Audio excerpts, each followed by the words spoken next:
What's up, everybody? As you probably are aware, I've decided to start throwing the occasional Patreon podcast up here on the Remember the Game feed as both a free sample to try to get you to come in and buy a full cookie, and also just to help kill a little bit of your work week. And if you listen to this on the weekend, I'll allow it, but I'm kind of disappointed in you. This is our most recent episode of Game Patch, which is the gaming news podcast I offer to my Patreons every Tuesday morning. We look at the biggest news in the world of PlayStation, Xbox, Nintendo, and just gaming in general, talk about new releases, I share my opinions, you get the idea. If you like this episode, consider signing up at patreon.com/rememberthegame, and you'll get one of these bad boys every Tuesday morning, ad-free, for just $3 a month. You also get my other gaming podcast, Expansion Pass, every Thursday, along with instant access to over 400 archived podcasts as well. Thank you so much for listening, and I hope you enjoy the show.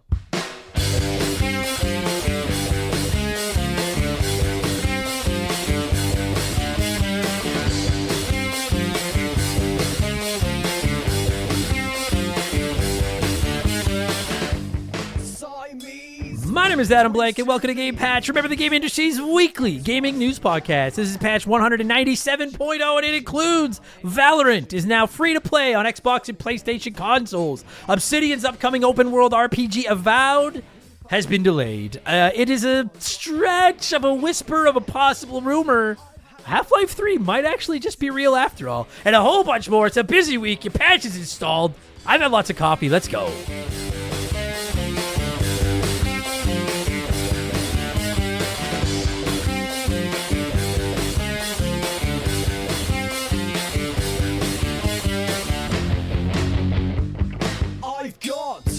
Several episodes of experience that makes me an expert.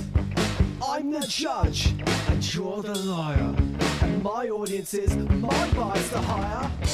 Oh, baby. What's up, everybody? Welcome to Game Patch. It is our weekly gaming news podcast here to Remember the Game Industries, where we look at the biggest news in the world of video games, sprinkle some profanity on it, bake it up nice and crispy and golden brown like a delicious apple pie. Or carrot cake. We're eating carrot cake here at the house right now. I'll explain more about it on the Rambling Idiot on Friday, but we have a lot of carrot cake to eat. And carrot cake, don't sleep on it. If you're like, carrots, carrot cake is fucking delicious. Basically, we're just going to kill an hour or so of your week here on the show. That's the point. And a huge thank you to UK band Vertical Noise for providing the theme music for the show. The song you hear every week is called A Certain Host of a Certain Talk Show, and you can find it in all of Vertical Noise's music, wherever you get your tunes. Every week, those lads fly into Edmonton all the way from the UK just to perform that little clip for the intro. And this week, they let me know that they're actually writing a tell-all book about their time with Remember the Game Industries. They're calling it Filling in the Blanks, and I was quite nervous about this book, but then I read a preview copy, and it mostly just talks about my subpar personal hygiene, and I think that's fair. So pre-orders will be live soon if you're interested. They also told me to say happy birthday, Angus, and they said the person that knows will know. So thank you to them for the theme music for the show, and of course, thank you to you for listening to this slightly late theme music of the show, because if you're hearing this, watching this, or checking this out live on a stream, you support us on the old Patreon box, and if that is the case, from the bottom of my caffeined heart, thank you for the support. I appreciate it. I'm in a great mood today. Again, apologies for the slight delay on the show, but it's only about 12 hours. You're fine. You probably just enjoyed the time without me. We have lots to talk about this week. We finally have a full week of news, which is exciting. So as always, we're going to start with the multi-platform stuff and the general gaming news, and then we're going to PlayStation, Xbox, Nintendo in that particular order. Let's get the ball rolling and kick things off. I really wasn't sure what the biggest story of the week was. I thought this would be. The comments were kind of meh, but anyway. At Summer Game Fest a couple of months ago, it was revealed that a console ports of Valorant, Riot's free-to-play first-person shooter PvP PC game, that's a lot of Ps, were on the way. An open beta ran in July. It was very successful. Riot seemed to like what they saw. The game is now available on Xbox Series Everything and PlayStation 5. That is Valorant. Now, at the moment, talking too much and running out of breath here. At the moment, it's only playable in the United States, Canada, Europe, Brazil, and Japan, but they are working to bring it to more regions as soon as possible. Riot did say that the console versions of Valorant will have all the same features as the PC version, and all platforms will receive new content at the same time moving forward. That's great. However, it was pointed out that cross-play between PC and console is nay an option. Quote, cross-play will not be available between PC and console player matches to maintain Valorant's renowned standard for competitive integrity.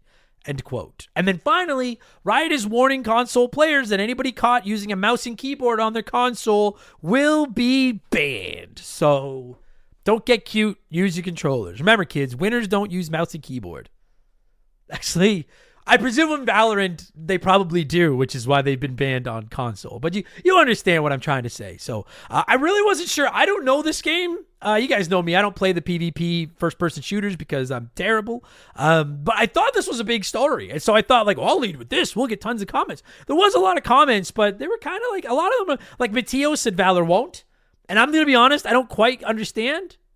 I guess it's just, I don't know if it's a simple replacing Ant with won't, or if that's referencing something in the game, but you had a whole bunch of likes from the other readers, so I was like, all right, I don't know, maybe there's something I missed, maybe it just went over my head, but Valor won't. Jigsaw wrote in and said, I hope it does well. I myself played quite a bit of it on PC from the beta through 2022. Although I do prefer Counter-Strike over Valorant, it's still a very fun game. If Overwatch had a decent player base on console, I don't see why this can't. Good luck to Riot. I mean, look, how many weeks have we sat here on this show and talked about, especially these free-to-play games that rely on having a giant player base to succeed, and how they just die and die and die, and for every one that succeeds, there's 20 that just get run off the side of the road. This one's coming over from like 4 years or something of success on PC. The beta was really well received. It's an established name. I agree. You're like, if Overwatch had a decent player base, I don't see why this can't. Especially if they're not going to match console players up with the PC players to just get wrecked by the mouse and keyboard nerds. I agree. It seems like it's got a chance. I think this one has a chance. Nostalgio said, I've dabbled on Valorant on PC. It's pretty unique and it's hard to master versus other PvP shooters. The community so far is very nice and helpful, unlike others in the genre. I'm happy it's on console now because I'm much better with a controller and I can play with my bro on Xbox. Anyway, I recommend giving it a shot for anyone that likes Counter-Strike and Overwatch and that kind of thing. I never played Counter-Strike, but as I've infamously said, I loved Overwatch at one point. Were Counter-Strike and Overwatch similar? I always thought Counter-Strike was more along the lines of like Rainbow Six Siege or whatever it is. The really deep strategy one where you couldn't just play as Mercy and hide behind your teammates and heal them and not get your hands dirty. So anyway, Valorant available now on PlayStation and Xbox if you feel the need to Valor. Now, listen, with this next story, I know news, rumors, whatever about Half-Life 3 is exciting, but we've also all heard them a trillion times, and we're all like, oh yeah, I fucking buy it. So I want to make it clear that while I'm also excited, I want a Half-Life 3 as bad, probably not as bad as most of you, and I want one pretty bad. There was no way I wasn't going to talk about this story, but I should let you know it is a little bit of a stretch, so just relax your glutes, just listen, and we'll wait and see how the glutes shake out, all right? Somebody noticed a credit on a voice actress's resume that said Project White Sands video game. Now, the credit from the resume has since been removed, presumably it was online, but not before it got the internet talking, because this Project White Sands is listed as a project with Valve. So it's a video game, presumably, apparently, called Project White Sands, being developed by Valve. And White Sands is apparently a park and missile range in New Mexico, which is where Black Mesa was located. The monkey's starting to stink a little bit. Data miner Tyler McVicker did a little bit more homework and found some info about a character in a game code named HLX, referencing some weird planets and stuff, and he feels they were going to be a part of Half-Life Alyx that got scrapped. He thinks Half-Life 3 has been in the oven for a little while now, and this Project White Sands is the name being tossed around inside Valve for HLX, which he found information from referencing other planets and stuff, which he believes is Half-Life 3. So it's all just hearsay. We have a presumably video game from Valve called Project White Sands referenced on a job resume that's now been removed. And we've got a data miner saying they're finding stuff that seems to be Half-Life related. And everything coming together is starting to put smoke on the flames and making you think maybe, just maybe, all right? And I know, listen, most of the comments were people just saying it's not going to happen. I understand and I get it, right? But let's just all daydream for a minute and let's just imagine a world with Half-Life 3. I very rarely talk PC news in here, but for Half-Life 3, I'll make an exception. I'm pretty confident I've even said, if this is what it takes to get a Half-Life 3, I'll play it with a mouse and keyboard. I hate that shit. I'll probably play with my Steam Deck, to be honest. But like, if I have to play with a mouse and keyboard, that's what I'll fucking do. I want Half-Life 3. A lot of comments just being critical. Not fault, I understand. But Mark Hayward said, don't get too excited, everyone. We all know that Valve can't count to 3, which was to be expected from most people. They do seem to have a tendency to stop at 2. Up, up, down, down, left, right, BA start. Said I saw a cloud today that kind of looked like glasses. Freeman wears glasses. Half-Life 3 is a lock. And Captain N said, well, off comes the tinfoil hat, and on goes the hat of hopes and dreams. Remove the stone of shame. Attach the stone of triumph. Nobody had, there's no real news. Nobody fucking knows. Look, I'm going to sit here and daydream about Half-Life 3 just like everybody else, but clearly Valve's bread is buttered with Steam and with the steamer and all that kind of shit. I will not believe that a Half-Life 3 is on the way until it is officially announced and we're playing it. But I wanted to report it because I know how bad so many of us want it. And the thing is, if you've been listening to Remember the Game with any length of time, I do seem to have this funky ability to will projects into existence. So I will throw some of my powers behind Half-Life 3. Most of them are still behind Silksong right now and a new Mega Man game. But I'll throw a little bit behind Half-Life 3 and we'll just see what happens, okay? We've had some great partners over the years here at Remember the Game, but I don't know if any of them have hit home for me quite like Hometown Hero does. No pun intended. Don't start. It's a transparent, honest cannabis company that helps people and gives back to those that have served their country at the same time. I mean, come on. As soon as I read about these guys, I knew I wanted to work with them. Hometown Hero is a cannabis company out of Austin, Texas, and they were founded back in 2015 by a U.S. veteran. They have 2 goals: create premium hemp products that can help everyone, and to support veterans by donating a portion of those profits to organizations set up to take care of those who have served. Hometown Hero products are of the highest quality, and everything they offer is made right there in the U.S. of A. Gummies, caramels, chocolates, drink mix. There's something for everyone. And what's more, their hemp is grown locally in Texas, which is something they should and do take a lot of pride in. And they offer certificates of analysis for everything they sell because they want to be clear that their products are as advertised, both in terms of potency and ingredients. No contaminants, you get what you pay for. Just how they conduct business is enough to get my good eyes' attention, but when you circle back to the fact that the company was founded by a veteran and they put such heavy emphasis on supporting veterans, this isn't just lip service. I'm not reading a script I was given here. I'm proud to have Hometown Hero associated with Remember the Game. Reclaim your evening. Visit hometownhero.com and use code RTG to take 20% off your first purchase. That's hometownhero.com, code RTG for 20% off your first purchase. This is an ad by BetterHelp.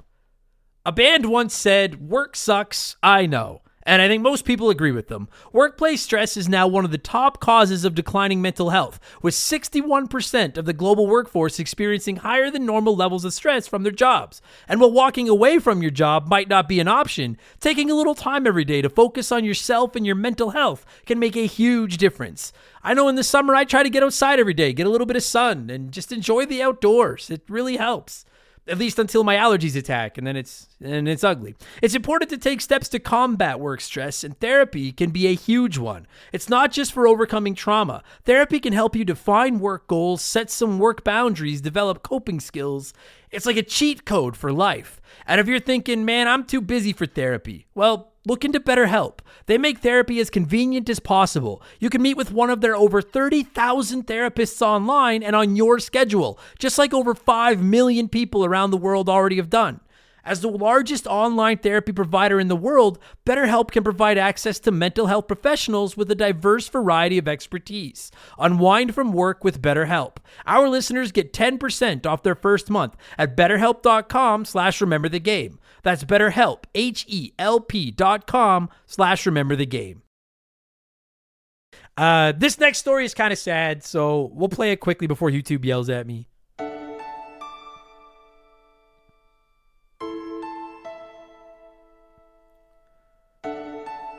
All right, I gotta stop. Stop. YouTube will fucking yell at me. I don't know why they're so anal about that song. I don't want to do that song. It's the end of an era, my friend. My friends, GameStop's gaming magazine, Game Informer, is no more. The magazine launched back in 1991 and lasts 33 years before this announcement. A statement on the Game Informer Twitter account reads, quote, "After 33 thrilling years of bringing you the latest news, reviews, and insights from the ever-evolving world of gaming, it is with a heavy heart that we announce the closure of Game Informer. Thank you for being a part of our epic quest, and may your own gaming adventures never end." End quote. Now, the magazine's content director, Kyle Hilliard, said on Twitter, quote, "Game Informer has been closed down by GameStop, and the entire incredibly talented staff, including myself, have all been laid off. A frustrating turn of events, especially considering we were about 70% done with the next issue, and it was going to have a great cover," end quote. So, officially, Game Informer issue 367, which published back in June, will be the last issue of Game Informer magazine. So first and foremost, obviously, all my best to everybody impacted by this, of course. I'm not mocking because it sucks, but like, unfortunately, this can't be too big of a surprise to everybody. Can it in 2024? Like, listen, I got mad love for gaming magazines too. I didn't read a ton of Game Informer. Game Pro and EGM were the two that I read, and of course Nintendo Power were the ones that I read the most, but I did have a Game Informer subscription at one point, and I always enjoy flipping through a video game magazine, so this is... To see those people lose their jobs, it sucks. It's unfortunately just the way of the beast these days, I think. The way of the road, as Ray would say. But Tongue Punch My Fart Box wrote in and said, "Without becoming a dedicated daily gaming site, the writing was on the wall here. Similar to what newspapers have been going through over the last 20 years, you have to either change your value proposition or go the way of Kodak and become obsolete. A lot of people get their news from aggregated media apps that feed you content based on your interests and then highlight the top and trending stories from there. In a way, that's what we're all doing by listening to this show. I'm paying for the service of having Adam highlight the top gaming news while also hearing his take while he's interacting with his audience. If you can't differentiate yourself, then it's a matter of time before you're gone. The irony is not lost on anyone that this was owned by GameStop, a company who is dying a death by 1,000 cuts." Tongue Punch My Fart Box, that might be the most depressing message you've ever... Like, every word you just said in there was correct. Literally everything. But that's a depressing message. You're not wrong, but it was... So I agree with you. It was kind of just sad. Lotus said, "Rest in peace. Now that they're gone, I wonder how long till my collection of them is worth something." I wonder, will modern gaming magazines ever be worth something? Like Nintendo Powers and stuff are worth a few bucks now. There's like a market for old gaming magazines, but are modern magazines ever going to be worth something? I don't know.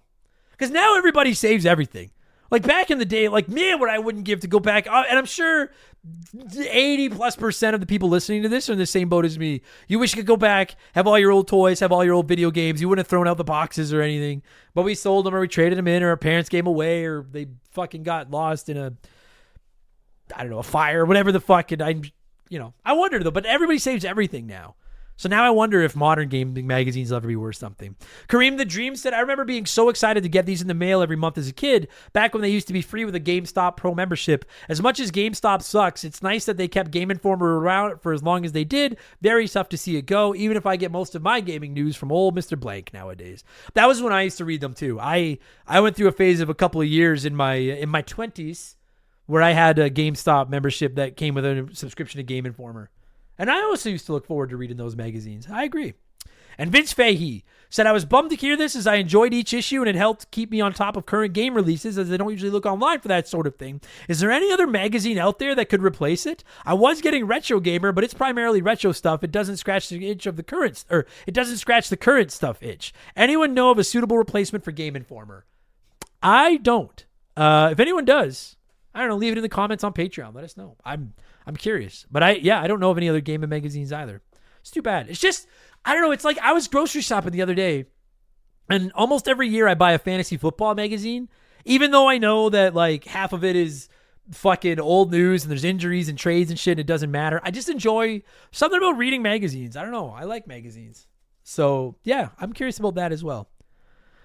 It's just tough. It's just, we're going back to Fartbox's comment, right? The newspapers, everything has gone that way. Everything's online now. It's too bad. We're all living in the future, kids.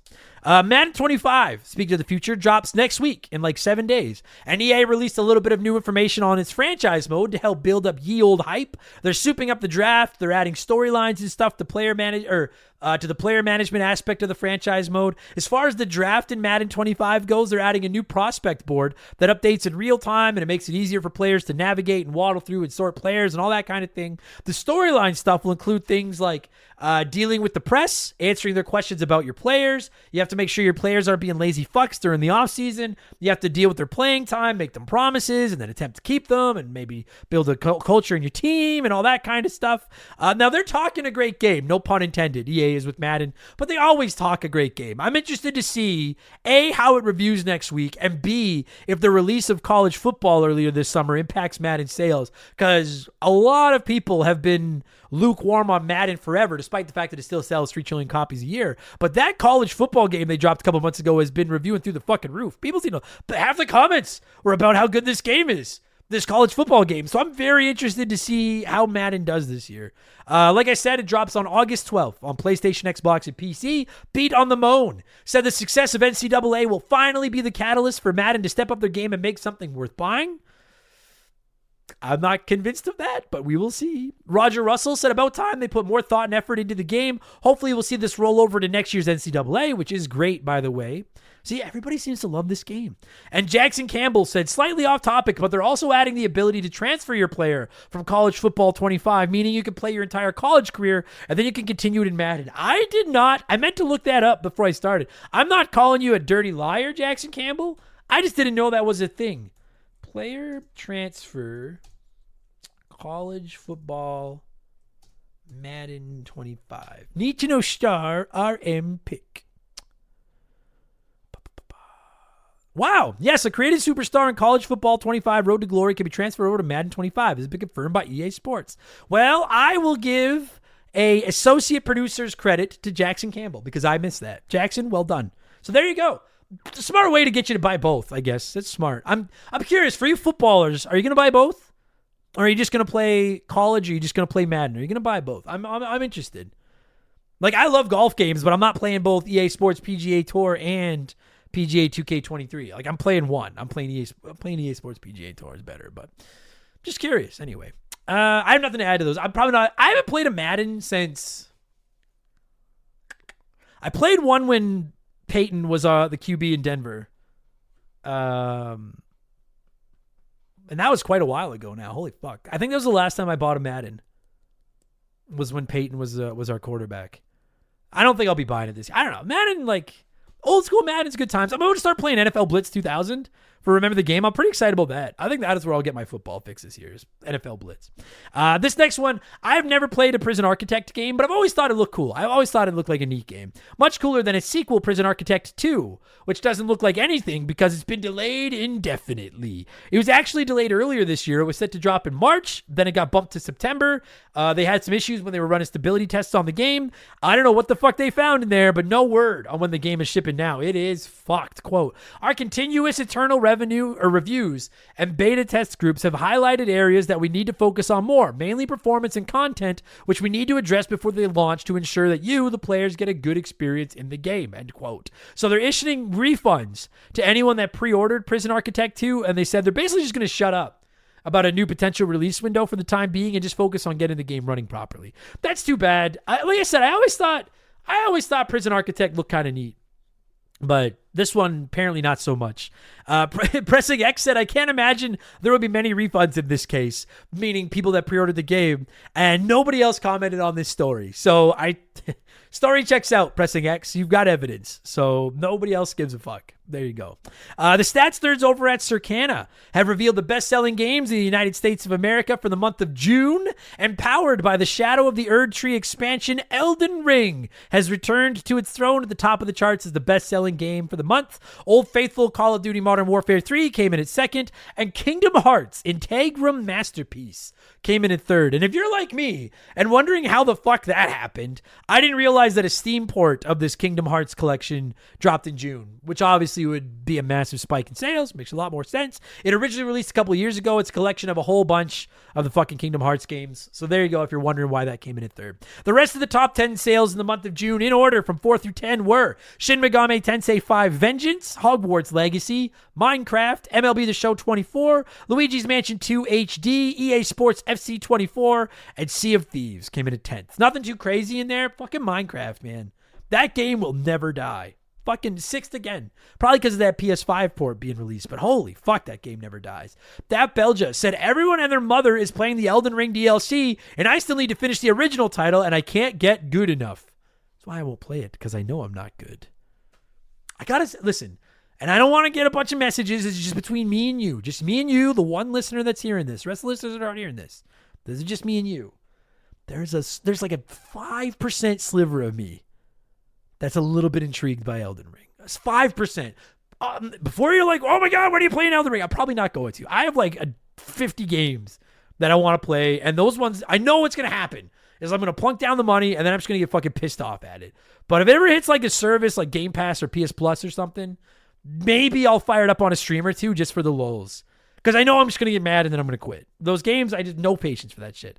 But I can't help but get caught up in the hype. There's a small part of me that's eyeing it up. And the prophet formerly known as Lara Croft's Triangles wrote in and said there are 3 types of people in this world. Number 1, gamers. Number 2, non-gamers. Number 3, those fucking weirdos that nobody likes that live and die by the Kingdom Hearts games. Don't write into me. I didn't say it. That was the prophet formerly known as Lara Croft's Triangles. I didn't say it. I'm not going to disagree, but I didn't say it. So, yeah. Nothing else to say on the top 10 selling games. There's not really any surprises in there. Fucking Minecraft at 6. That game's fucking never gonna die. Unreal. THQ Nordic had a showcase this last week, and they revealed a couple of games. One was a new Darksiders game is in the works. They're not saying a goddamn thing about what you'll be doing in the game, who you'll be playing as, when you'll be doing it. They've just confirmed you'll be doing something eventually in the world of Darksiders. GameSpot says this is the 5th game in the Darksiders series, and the teaser trailer that THQ dropped showed the Charred Council and the words, "Be prepared to ride again," flashed across the screen. No word on a release date or anything. I presume this one's a while away, but when it drops, it is expected to ship on PC, PS5, and Xbox Series, everything. And I have no idea. So here's the thing. I posted that story thinking that would be the one that got comments. Nobody said a word. But then Doug Dorn said, I know it's not really the right place, but THQ Nordic also announced Wreckfest 2, a sequel to the best demolition derby game, racing game ever. And so Doug left a comment about Wreckfest 2 on my Darksiders story, and I have WrestleFest 2 in my notes, but I didn't post it because I didn't think anybody cared. So, Doug, this is for you. I'm going to read it as I wrote it before I saw your comment. I don't know if any of you are into the Wreckfest, but I do know the first game did pretty well enough to greenlight a second one. THQ Nordic also announced at the showcase last week that Wreckfest 2 is on the way, and it'll feature more of the car-crashing racing stuff that made the first game a success. Unfortunately for you wreckers, that's all they're saying. No word on a release date, gameplay details. They're not even saying which consoles it's going to ship on, but eventually you'll be Wreckfesting again. So I should have maybe posted that, would have skipped Darksiders. Apologies to Doug Dorn. Nobody else commented. And Doug Dorn only commented on Darksiders to bring up Wreckfest. So shout out to Wreckfest, I guess. That's all your general gaming news. We still have 3 stops, and we still have stories in all 3 stops. It's a nice, busy week this week. So I'm going to queue up the PlayStation load-up time I love so much while I drink some water.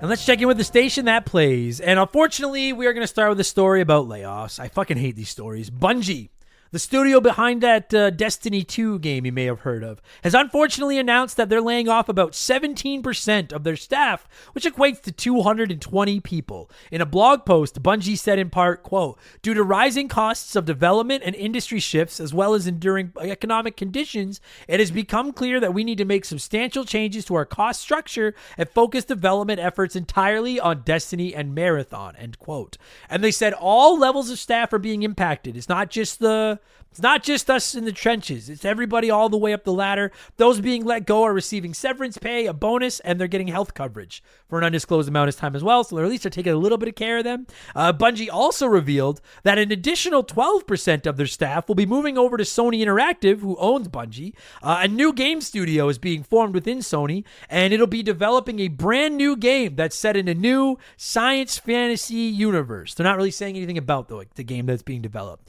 As for the reasoning behind the layoffs, Bungie went into a little bit more detail and went on to explain that they stretched themselves too thin, and that along with a broad economic downturn, really just gave them no choice. Quote, "We were overly ambitious, our financial safety margins were subsequently exceeded, and we began running in the red. After this new trajectory became clear, we knew we had to change our course and speed, and we did everything we could to avoid today's outcome. Even with exhaustive efforts undertaken across our leadership and product teams to resolve our financial challenges, these steps were simply not enough." End quote. So, I mean, the story basically comes across as Bungie tried to do too much and it blew up in their face. Now, before we move on from this story, first and foremost, obviously, all my best to the 200 plus people that just lost their jobs in this fucking industry. But also, this is a little bit interesting. Bloomberg is reporting that prior to these layoffs being announced, a spin-off Destiny game was in the works. It was codenamed Payback, and it would have been a third-person game that focused on both combat and puzzle solving. Apparently would have drawn some inspiration from Genshin Impact. It would have been another multiplayer title. Bloomberg says that this game was actually canceled about 2 months ago, with most of Bungie's staff being moved over to Marathon. We just talked about that a minute ago. That is a reboot of an IP of theirs from the 90s that's set to release next year. So it sounds like everything in the world of Bungie right now that's left, outside of that 12% that just got moved over to Sony, is either working on Destiny 2 stuff or this upcoming Marathon reboot. So that's too bad, man. I thought Destiny was doing really well. Makes you wonder what decisions they made. That's too bad. And obviously, like I said, my best to anyone that just lost their job. That dude, Jake, said, "These stories always make me sad. I wanted to be a video game designer when I was younger, and these always remind me that I unfortunately made the smart choice to just play them instead of make them." You know, that's fair, fucking fair, Jake. I never really had any ambitions of being a video game developer, but I have two friends that at least I haven't talked to them in years, but last I talked to them were working at BioWare here in Edmonton. And yeah, they were like, this is a fucking stressful industry. Because that's what happens, is you stock up staff, you finish a game, you pump it out, you make money, and then you let a lot of that staff go until you need them again. It's fucking brutal. Tim Tiani said, "I'm not sure how much truth there is to the follow-up stories that keep leaking out, but they claim that Bungie grossly oversold financial expectations back when Sony acquired them. I'm glad Sony is rolling a chunk of them into a new studio to work on a new IP. Small silver lining, but hopefully something positive comes out of the negative. I'm ready for a steady stream of new IPs to invigorate the market. This also goes for Sony Santa Monica's unnamed new IP and the other news story." We'll get there, Tim. Don't fucking spoil things. But we'll get there. It's too bad. So anyway, that's what's going on in the world of Bungie. I don't know how I missed this next story. I think maybe they were announced right after I finished last week's show, and I haven't done one obviously since last week. But the PS Plus Essential games for August have not only been revealed, but they're available right now. If you have a PS Plus subscription of any level, you can download Lego Star Wars The Skywalker Saga, which I think is probably the standout of the group, Five Nights at Freddy's Security Breach, and Ender Lilies Quietus of the Nights. That third one could be fake. It could just be a mishmash of words, and I would be like, oh yeah, Ender Lilies. That is Quietus of the Nights for sure. Lego Star Wars The Skywalker Saga is easily the standout. If you haven't played it yet, I played a little bit of it. I've never been able to get into Lego games. They're neat, they're cute, they're charming, but I just find the gameplay gets very repetitive. But it's basically a remake of all 9 Lego movies, or Star Wars movies in Lego. And I played through the first 2, and it's a cool little game. If you're a Star Wars fan, I recommend checking it out. Again, they're free to anyone with PS Plus on any tier. Download them, and you can play them whenever the fuck you want. I wasn't sure with this next story if I should put in the PlayStation section or general gaming news, because it's about Silent Hill and Konami. And we know that Silent Hill 2 Remake will be PS5 exclusive when it ships. So I don't know what else is going to happen with any other Silent Hill games. And then when I asked Molly what I should do, she just licked herself and walked away. So I put in the PlayStation section. Silent Hill 2 Remake ships on October 7th on PC and PS5. That's great. I'm actually very excited for that. But Dusk Golem, who has an online track record of breaking game news stories, his record's not bad, is reporting that in addition to this Silent Hill 2 remake and the other projects they have going on, Konami has yet another Silent Hill game in the works. They're not saying if it's another remake or if it's a brand new entry to the series. Good news for Silent Hill fans, right? There's a lot of Silent Hill in the oven right now. A, it makes you wonder what the fuck took so long. And B, it just makes you pray that, like, if they're developing 3 or 4 Silent Hill things right now, one is going to be good. You Silent Hill fans will be fine. One of them will deliver. I'm confident of it. Tommy Simps said, I feel like this has been an on again and off again rumor for the past 10 years. Who knows? Maybe we will actually return to the town of Silent Hill. I agree that it's been kicked around forever, but I don't think the Silent Hill rumor mill has ever had as much momentum as it has right now. So I don't doubt that something else Silent Hill is in the oven. Nomad said, as a huge fan of the series, I don't think I care what we see next. So long as they just keep the game close to a traditional Silent Hill experience, the fact that the series is getting any attention is great, so long as they don't fuck it up beyond all recognition. Agreed. And that's why, like, admittedly, I've never played the OG Silent Hill 2, and as I've said many times, I will play it before this remake comes out, so I can review it on Remember the Game. Everyone says Silent Hill 2 is the best one. So I'm like, I don't understand why people are so concerned about this remake. I think the remake looks fucking incredible. I'm stoked. Bring on the Silent Hill. I mean, Resident Evil is better, but bring on the Silent Hill. Where was I on my notes here? Okay. And then we have 3 more just really quick PlayStation stories to wrap up this section. I know not all will agree with me on this, but I think this is good news. And good news is great. Square Enix has confirmed that when the 3rd part of the Final Fantasy VII Remake trilogy drops, it'll be bringing the card game Queen's Blood, I just bit my tongue, Queen's Blood from Final Fantasy VII Rebirth with it. Apparently, Naoki Hamaguchi, the game's director, was asked if they were going to ever do a physical release of Queen's Blood, and he said they've had a bunch of requests, but didn't mention whether or not it would actually happen. I feel like that'd be hard. Not impossible, but it'd be a lot to keep track of and stuff. He did, however, say that a revamped, possibly even better version of Queen's Blood will be included with whatever the 3rd part of the Final Fantasy VII Remake trilogy is. No other information right now, but I fucking love Queen's Blood, so that is great news in my eyes. The Angry New Yorker said, sweet, I can't wait to whoop some ass yet again, right? I mean, listen, not everybody likes everything. I understand that. But I did not understand the hatred that Queen's Blood got from some people. I thought it was so good. I'll hear the argument that it should have been optional the whole way instead of having to play that one part. I'll agree with that.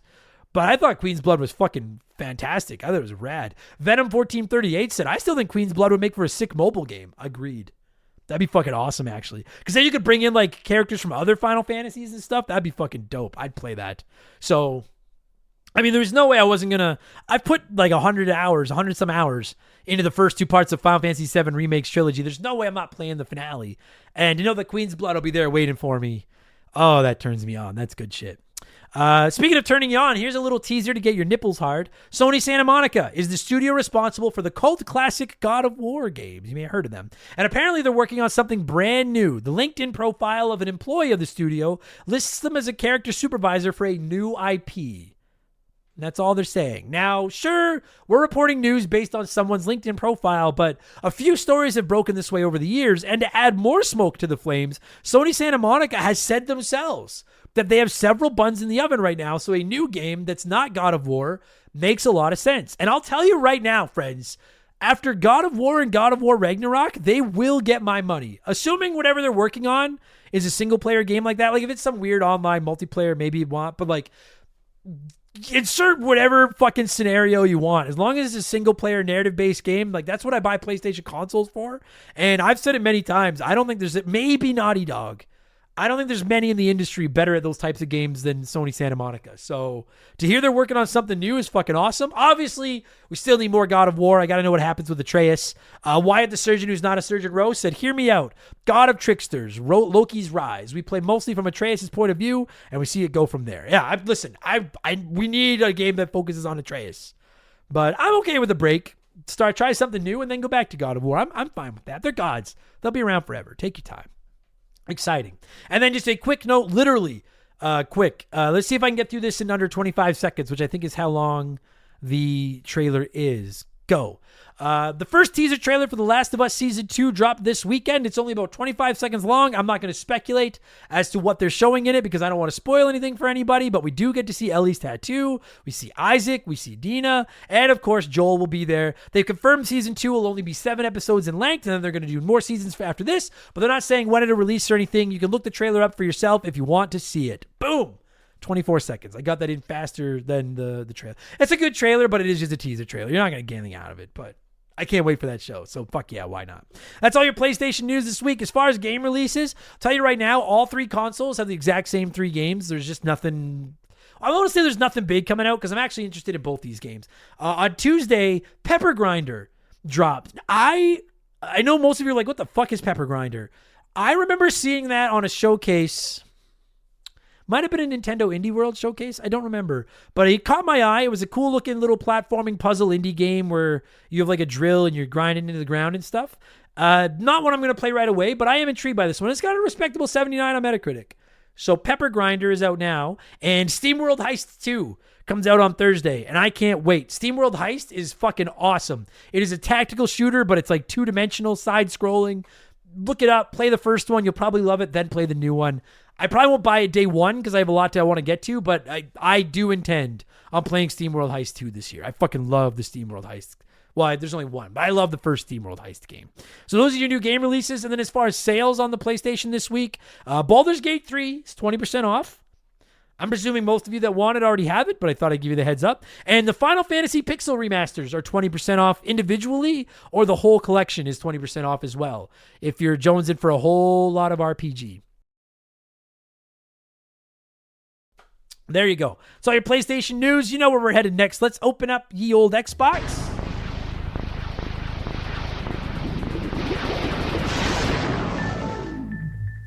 And let's check in with the nerds over at Microsoft. And this story is a little bit of a kick in the bum because I was excited for this game. Obsidian Entertainment, who you may remember from games such as Fallout New Vegas and The Outer Worlds, is developing Avowed, which is an open-world RPG seemingly somewhat in the mold of Elder Scrolls. It's honestly one of the highlights of the upcoming Xbox game schedule, and I know the jokes, what games, but it's true. I was really looking forward to playing Avowed. I know some of you were as well, and if you were...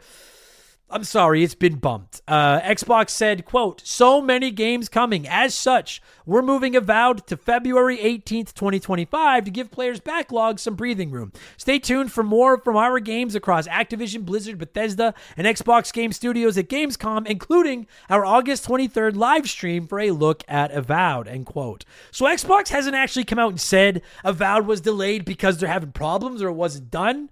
They're saying it's to try to just stay out of the backlog, like the fucking smorgasbord of games that are coming out this fall across all systems, not just Xbox. Not really Xbox at all. Unless they give a date to Indiana Jones, which they haven't done yet. I don't know if I believe that they're just like, things are too crowded, we're going to move it into early 2025. I don't believe them. I think it's probably just not ready, and they're bumping it. But at the end of the day, it doesn't really matter. The end of 2024 is busy. I can't speak for any of you, but my backlog, there could be not another game release this year, and I'd have enough to play for the rest of the year. So take your time. The fact is, Avowed will now ship in February. I'm excited for it. I am going to play it. Hopefully it's more Fallout New Vegas and less Outer Wilds, which didn't really tickle my pickle quite as much. And as they mentioned, a live stream that'll focus on Avowed is set for August 23rd if you want to see more about it. It is, like I said, a very Elder Scrolls first-person mystical setting game. I think the hope from most people is that this is the Fallout New Vegas of Elder Scrolls games, which would be fucking sick. I don't know if it will be. I think that's high praise, but that would be pretty cool. And I don't even love Fallout New Vegas, but I know people do. So hopefully that's what they deliver. We'll see in February. Again, February 18th, it launches on PC and Xbox Series everything, and it will hit Game Pass day one. SuperBangBros.org said there's nothing wrong with them taking their time to make it right, but damn, was I looking forward to dual-wielding magic wands. Now, I have a couple of friends that were really excited about Avowed too. So, and again, it's just such a catch-22 for Xbox because they really need to fucking release some games, man. But they can't be releasing broken games. They got to be good. Damned if you do and damned if you don't. It's tough. So They put themselves in this spot. It's on them, but avowed in February now. Game Pass. Speaking of Game Pass, 3 new games are coming to Game Pass between now and the middle of August. A couple of notable names in here. They're all hitting cloud, console, and PC, in case you're wondering. Tomorrow, on Wednesday, Creatures of Ava hits all versions of Game Pass. I'm not quite sure what that is. August 8th, I know what this is. Crash Bandicoot Insane Trilogy.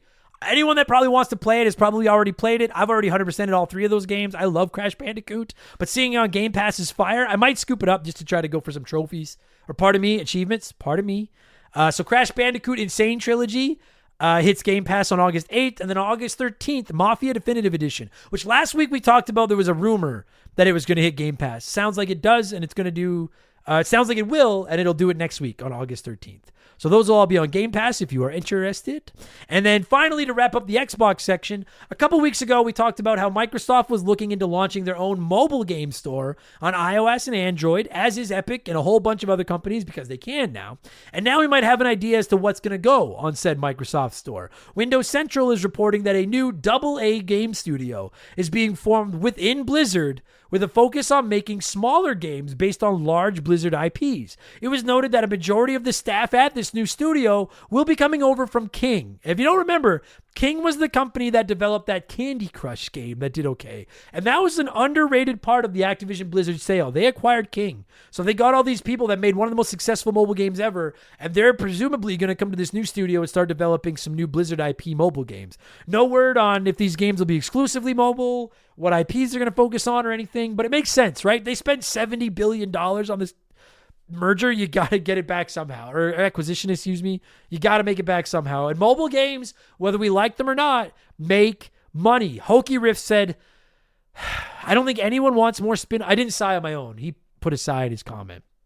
Hokey Riff said, I don't think anyone wants more spin-off games designed around microtransactions and gimmicks. What we want is Warcraft 4. To hell with World of Warcraft. I want a proper Warcraft real-time strategy game to get this franchise back on track.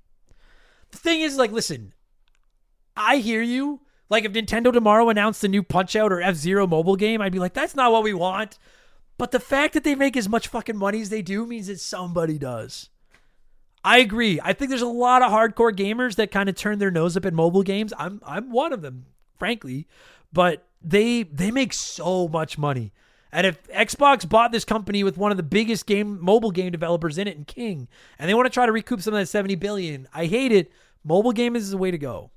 I'm not going to play it, probably. Well, I shouldn't say that, because if it turns out to be like Crash Bandicoot or something, I probably will play it. But anyway, it's a ways off. It's coming, but it's a ways off. That's all your Xbox news this week. As far as game releases, they're the exact same 2 games I just mentioned. Pepper Grinder is out now. SteamWorld Heist 2 is out on Thursday. And then as far as sales on the Xbox Marketplace this week, I got to say, PU is bad. But even though I've already recommended it like 1,000 times, XCOM 2 is $4. It is 95% off. It's practically free. It's a really good game. Just keep it in mind. There you go. That's it. Bad sales. We have 1 stop left. Everybody knows what it is. Let's switch it up. Well, there's not a ton of news in the world of Nintendo. One of my favorite stories to update you guys on every time I get more information about it has popped up this week. The debate as to whether or not the Nintendo Switch will surpass the PS2 as the best-selling console of all time rages on. And apologies to those of you that don't find it interesting. It fascinates the fuck out of me. To me, the Nintendo Switch trying to catch the PS2 is like Alex Ovechkin chasing down Wayne Gretzky's all-time goal record. I love seeing history like this. Nintendo announced in their last fiscal report that they sold 2.1 million consoles in the quarter that ended on June 30th. Now, that's down almost 50% from the same quarter in 2023. But to be fair, in that quarter in 2023, a game called The Legend of Zelda Tears of the Kingdom launched. They didn't have a big release like that this second quarter. Those sales bring the Nintendo Switch to a grand total of 143.42 million sold. It still sits comfortably in third right now, and it's about 11.5 million back of the PS2 for the all-time best sales spot. So it's going to be very interesting to see how this plays out over the next year or so. We know the next Nintendo Switch is coming. They've already said they will announce their new console before the end of this fiscal year, which is the end of March. So that leaves them 8 months between now and the end of this year this fiscal year, to announce the next Nintendo console. They didn't say it's going to release by then, but they're going to reveal it by then. That's going to hurt Switch sales, right? But they also still have a couple of bullets in their chamber. They've got the new Legend of Zelda Echoes of Wisdom. There's a new Mario Party game. There's a new Mario and Luigi game coming out this fall. I don't think any of those are system sellers, but the Switch will continue to just trickle along and probably sell, close to 1 million a month, give or take. If Nintendo hits their projections for this fiscal year, which again ends in March, they'll be within 600,000 units of the PS2. I don't think they're going to be there, but I do think by the end of March next year, they're going to be within about 2 million consoles of the PS2. So then do they get over that finish line? That's the question. I think the price drop is coming. I think that's going to play a big role. I don't see any more big releases. Maybe they sneak one more in, but I don't know. I think they save whatever's left now for their next system. I think the price drop is what's going to either make or if they're going to catch the PS2, it's got to be a price drop. Like I said, they need to sell about 12 million more consoles. And if they sold 2.1 in that last quarter, so that's 2.1 over 3 months. That's about 700,000 a month. They've got 8 months left in this quarter. 8 months left, it's 700,000 units a quarter, is 5.6 million. That still leaves them about 5 million back of the PS2. But I think if they come in with a pretty hefty price drop, which I think happens when they announce the next Switch, I think that's what it'll take. And I do think they're going to catch the PS2. I really do. The Big Deal said, this comment made me laugh. The Big Deal said, can someone just buy 11.5 million Nintendo Switches already so we can move on to the next console? I like that. Well done. Cody Thompson said, doesn't it just blow your mind that in this era of powerhouse systems and graphics, that an underpowered, no memory, non-disc playing whatsoever system is going to outsell a system that was essentially needed in every household, not just for the DVD player, but what is considered one of the greatest gaming libraries of all time? I'm on the fence because half of me is surprised that the Nintendo Switch could be the greatest selling system of all time, when you're right, it is underpowered by competitor standards. I think what the Nintendo Switch has going for it, though, is the multiples per house. And we've debated this before. I remember we were streaming one day and I was like, how many of you own multiple PS2s? And it was like, everybody. So, especially once the PS2 Slim came out and it was so cheap and the library of games was so insane. So, I don't think you can just chalk the Nintendo Switch's success up to the fact that houses buy 3, 4, 5 of them sometimes for all the kids, the parents, whatever the fuck. But I do think that plays a role in it. And I think that offsets the underpowered thing. And let's be honest, the pandemic helped, man. The pandemic really helped the Nintendo Switch. People were stuck at home with nothing to do, couldn't find a PS5 anywhere. And then Animal Crossing dropped. That sold some fucking Switches. It's crazy. Whether it gets there or not, it's already the greatest selling Nintendo. I mean, I guess technically the DS family is ahead of it, but it's going to go down as Nintendo's most successful system ever. And I do think it's going to catch the PS2. And Captain Black Silver said, I'm very curious to see what they pull out of their pants. A price drop is only going to do so much, as the market is already fairly saturated. Perhaps some limited edition themes. Yeah, I think it's going to have to be a healthy price drop. And I think we get that price drop, maybe not the same day as they announce the next Switch, but close. I maybe a little bit before, just to try to sell some beforehand. There's still a small part of me that wouldn't be surprised if we got one more Pokemon game this holiday, just because Pokemon equals sales. But I agree, that price drop is going to have to be pretty substantial. The PS2's was toward the end. You can get a PS2 for fucking nothing toward the end. And I think that's what this, maybe they even just dropped the Switch Lite. Maybe that's the one they drop. But I think they're going to do it. They want that record. Of course they want that record. And they're going to do everything in their power to get it. So it's going to be fascinating to see how it plays out down the road. I've been saying for 2 years, I think the Switch is going to catch it. I'm not going to move off that point now, but can't wait to see how it plays out. And then finally, for Nintendo news, a new game will be added to the Game Boy Advance library for Nintendo Switch Online subscribers this week. Pokemon Mystery Dungeon Red Rescue Team. It's not one of the mainline Pokemon games. Pokemon Mystery Dungeon Red Rescue hits the service on August 9th. I know some of you probably got stoked when you heard Pokemon, but no mainline RPGs as of yet. I still think, dude, you know what? I think I made it in my predictions episode at the beginning of the year. That could be your holiday title. I know people don't want to pay for them, but people will. I'm telling you, a compilation of Pokemon Red, Blue, Yellow, and maybe Gen 2 with online. They could sell that at full price, release limited edition Switches. That gets you over that record. I wouldn't be surprised at all if that's what happens between now and Christmas. I've never played this Pokemon Mystery Dungeon, but apparently you play as a person that becomes a Pokemon, and then you work with other Pokemon to figure out what the fuck happened. The dungeons are randomly generated. It's got some roguelike elements to it. Still features turn-based combat. Remakes of these games were launched on the Switch a couple of years ago. I'm actually slightly interested in this one. I might fire this one up at some point. I'm interested in this. Excuse me.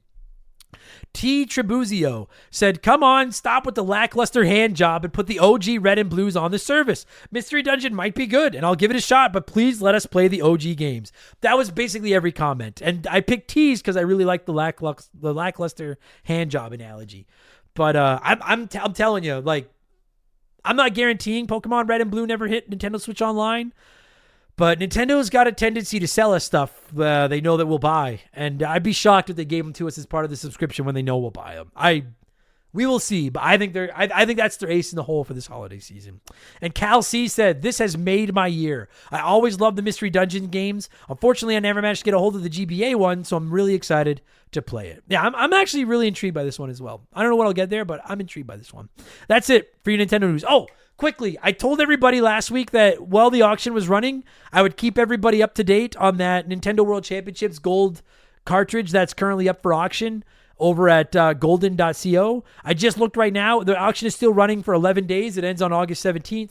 No bids since the last time we talked about it, so it's still sitting at 160,000 US with an additional 35,000 in buyer's premiums. But that'll hit. I don't know what I'm going to predict. I'm going to predict 350,000 when it gets off the market, which is crazy. So we'll check in again next week. If you're interested in following it, go to golden, GOLDIN.co, and just look for Nintendo World Championships. You'll find it. It's up there right now, running for 11 more days. Rarest game there is for the old NES. That is it. As far as game releases on the Switch, the exact same as PlayStation and Xbox.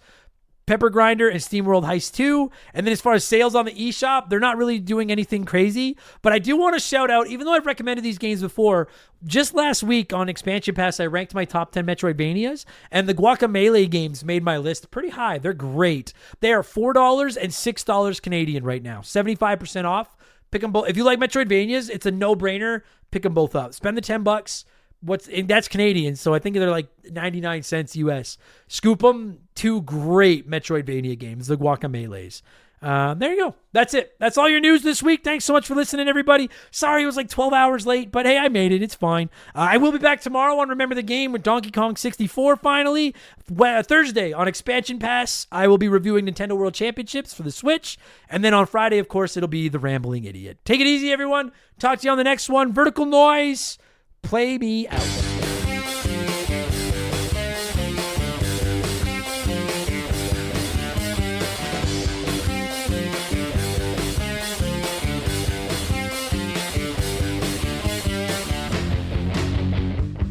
I've got several episodes of experience that makes me an expert.